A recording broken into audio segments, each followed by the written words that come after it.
Hi అండి, అందరు బాగున్నారా? నేను బాగున్నానండి. చాలా రోజులైంది వీడియోలు చేయక, నేను కుదరట్లేదు. ఇవాళ క్యారెట్ తురిమి హల్వా చేస్తానండి. చాలా రుచిగా చాలా బాగుంటుందండి. చిన్నపిల్లలు అయితే చాలా ఇష్టపడతారు, పెద్దవాళ్ళు కూడా ఒకసారి తిన్నారంటే చాలా బాగా ఇష్టపడతారు. ఒక అరకిలో క్యారెట్ తీసుకున్నానండి. శుభ్రంగా వాటిని కడిగి శుభ్రపరిచి ఆ కొసలు అనేది కట్ చేసుకొని తురుముకోవాలండి. అంటే కొసలు బాగోవు కదండి, అందుకని కొసలు కట్ చేసేయాలి చాకుతో. తర్వాత అట్లా సన్నగా తురమాలండి. దాంతో తురిమామంటే చక్కగా వస్తుంది. అరకిలో తురుము అట్లా పీసులు తురిమిన తర్వాత మనం ఒక బాండిల్ పెట్టి ఆ గ్యాస్ వెలిగించుకొని తర్వాత బాండిల్ పెట్టి బాండిల్లో అది ఆ తురిమినది వేయాలండి. క్యారెట్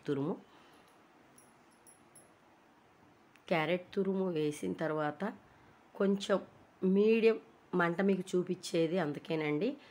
పెద్ద మంట కాకుండా అలాగని చిన్న మంట కూడా కాకుండా మీడియంగా పెట్టుకోవాలండి. గ్యాస్ అనేది మీడియంగా పెట్టి తర్వాత చక్కగా ఏమి వేయొద్దండి. ముందుగా ఏమి వేయొద్దు, నూనె కానీ వాటర్ కానీ అలాంటి ఏమి వేయొద్దు.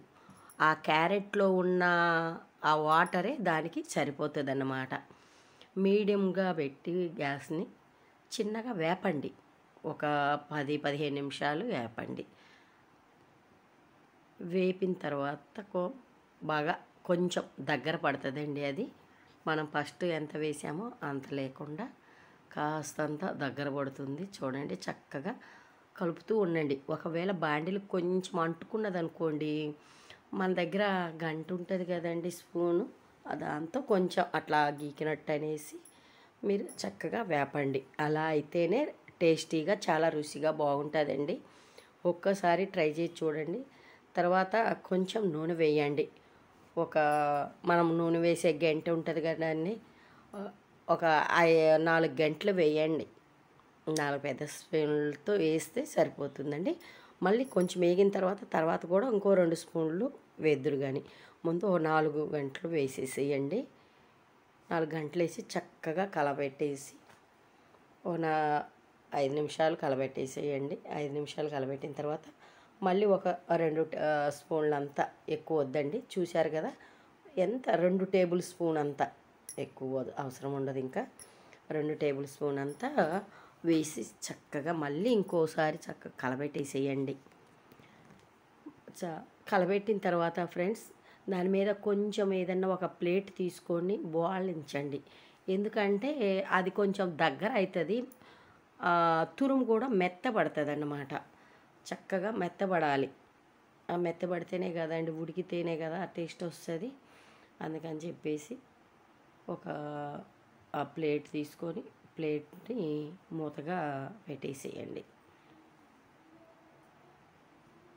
బాగా దగ్గర అయ్యేలాగా వేపాలండి. మనకి అర్థమైపోతుందండి అది ఆ తురుము అనేది వేగిందంటే, వేగిన ఫ్రై అయింది. ఆ ఫ్రై వాసన మంచి స్మెల్ వస్తుంది. నూనె వేసున్నాం కాబట్టి మంచి స్మెల్ వస్తుంది. మళ్ళీ కూడా మంట చూపిస్తున్నాను చూడండి. గ్యాస్ అనేది పెద్ద మంట ఉండకూడదు, అలాగని చిన్నది కూడా ఉండకూడదండి. మిడిల్లో ఉండాలి. మిడిల్లో ఉంటేనే అది మాడిపోకుండా అలాగని తక్కువగా వేయకుండా ఉంటుంది. అట్లా ప్లేట్ బాలించేసి ఒక 10 నిమిషాలు ఉంచండి. 10 నిమిషాలు ఉంచిన తర్వాత ప్లేట్ తీసేసి ఒక టేబుల్ స్పూను, అంటే నేను ఒక టేబుల్ స్పూనే వేసానండి నెయ్యి. మీ ఇష్టం, ఒక 2-3 టేబుల్ స్పూన్లు నెయ్యి అయినా వేయచ్చు. అది ఎవరి ఇష్టాన్ని బట్టి వాళ్ళు వేసుకోవచ్చండి.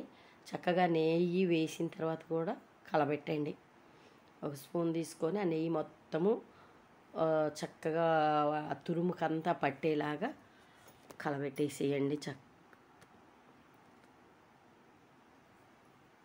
నేను ఫ్రెండ్స్ చాలా రోజులైంది వీడియోలు చేస్తానండి. ఈ మధ్య ఏదో ఒక వంటలన్నా చేస్తానండి. మా అమ్మాయి మ్యారేజీ, ఇట్లాగా పనులు, ఈ తీర్థయాత్రలకు వెళ్ళటం, అలా వీడియో చేయడానికి కుదరలేదండి. కొంచెం గ్యాప్ వచ్చింది. నేను చేస్తాను మళ్ళీ తర్వాత వీడియోలు, మంచి మంచి వీడియోలు చేయాలనుకుంటున్నాను. చేస్తాను. ఆ మూత పెట్టి ఒక 5 నిమిషాలు ఆగాక మళ్ళీ మూత తీసేసి చక్కగా ఫ్రై చేయండి. దగ్గర పడుతుంది. అది చూడండి కొంచెం లైట్గా అడుగంటిద్ది అంతేనండి. అడుగంటినా కూడా దాన్ని ఆ స్పూన్తో అట్లాగా గీకారంటే వచ్చేస్తుంది. ఆ గీకితేనే అది రుచి ఉంటుంది అన్నమాట దానికి. కొంచెం అడుగంటిద్ది అంతే. ఇప్పుడు అది దగ్గర అయింది చూడండి. ఆ తురుము అనేది బాగా దగ్గర అయింది. దగ్గర అయ్యేటప్పుడు ఒక మన పప్పు గిన్నెలు అవి గిన్నెలు ఉంటాయి కదండి, చిన్న గిన్నెలు, ఆ గిన్నె నిండా పంచదార వేసుకోండి. మీకు గిన్నె మళ్ళీ ఇంకోసారి కూడా చూపిస్తాను. ఇప్పుడు ఆ గిన్నె చూడండి సైజు. ఆ గిన్నెతో పంచదార 1 కప్పు, అరకిలో క్యారెట్కి పంచదార 1 కప్పు పంచదార వేసిన తర్వాత బాగా కలబెట్టి మళ్ళీ ఆ కప్పుతోనే పాలు తీసుకోండి. కాసి చల్లార్చిన పాలు తీసుకోండి. పచ్చి పాలు వద్దండి. బాగా కాసి చల్లార్చిన పాలు ఆ గిన్నెతో, ఇప్పుడు చూపించిన గిన్నెతో పంచదార 1 కప్పు, పాలు 1 కప్పు పోసేసి మొత్తం ఒకసారి చక్కగా కలబెట్టేసేయండి. తురుమంతా కూడా కలబెట్టేసి ఒక 5 నిమిషాలు ఉంచేసేయండి. అలాగా అంతా 5 నిమిషాలు చాలు అండి. మీకే అర్థమైపోతుంది. అది సాయంత్రం టయాన్ని చేయటానండి. లైట్లు వేసినాము 7, 8 టయాన్ని చేశానండి ఇది. అందువల్ల కొంచెం లైటింగ్ అనేది ఫోకస్ కూడా తగ్గింది. నెక్స్ట్ వీడియోలో అలా లేకుండా మంచిగా క్లారిటీగా ఉండేలాగా చూస్తాను.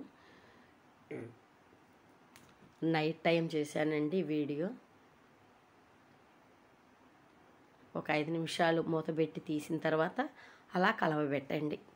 కలబెడితే అది మీకు అర్థమైపోతుంది. నూనె పైకి వస్తుంది చూడండి. ఆ పాలు పంచదార అంతా ఆ క్యారెట్ పట్టేసి ఆ నూనె నెయ్యి రెండు కలిపి చూడండి టుక టుక టుక ఎలాగో ఉడుకుతుందో. ఆ ఉడికే టైంలో ఒక 4, 5 యాలకులు తీసుకోండి. ఒక 4, 5 యాలకులు తీసుకొని బాగా మెత్తగా నూరండి. ఆ యాలకుల్ని మెత్తగా నూరి ఆ పౌడర్ అనేది, యాలకుల పౌడర్ అనేది అందులో వేసేయండి. మంచి గుమగుమల వాసన వస్తుందండి. తినేటప్పుడు కానీ మనము ఇప్పుడు వండేటప్పుడు కానీ చక్కగా మంచి వాసన వస్తుంది. ఆ నూనె అనేది విడుస్తుంది చూడండి. నూనె నెయ్యి అంతా కూడా పైకి వచ్చేస్తుందండి. ఇంకా అస్సలు అబ్బా తింటుంటే ఉంటుంది కదా, చాలా రుచిగా ఉంటుందండి. ఒక్కసారి ట్రై చేసి చూడండి ఫ్రెండ్స్. అది కూడా నేనైతే 4 యాలకులు వేస్తున్నానండి. 4 యాలకులు అయినా కూడా సరిపోతాయి. మెత్తగా నూరేసి ఆ పైన పొక్కు ఉంటుంది కదండి, పొక్కు తీసి పడేసేయండి పక్కకు తీసేసి అందులో వేసి తర్వాత జీడిపప్పు నేతిలో వేపి, జీడిపప్పు అనేది దాని మీద డెకరేట్ మన ఇష్టం అండి. జీడిపప్పు, బాదం పప్పు ఏవైనా కూడా డెకరేషన్కి మీరు సర్వ్ చేసుకునేటప్పుడు పెట్టుకోవచ్చు. నేనైతే జీడిపప్పు కొంచెం నేతిలో వేపి అలా వడ్డించానండి. వీడియో నచ్చితే ఒక లైక్ ఇవ్వండి ఫ్రెండ్స్. నేను వీడియోలు చేస్తాను ఇంక నుండి. బాయ్ ఫ్రెండ్స్, నెక్స్ట్ వీడియోలో కలుద్దాం.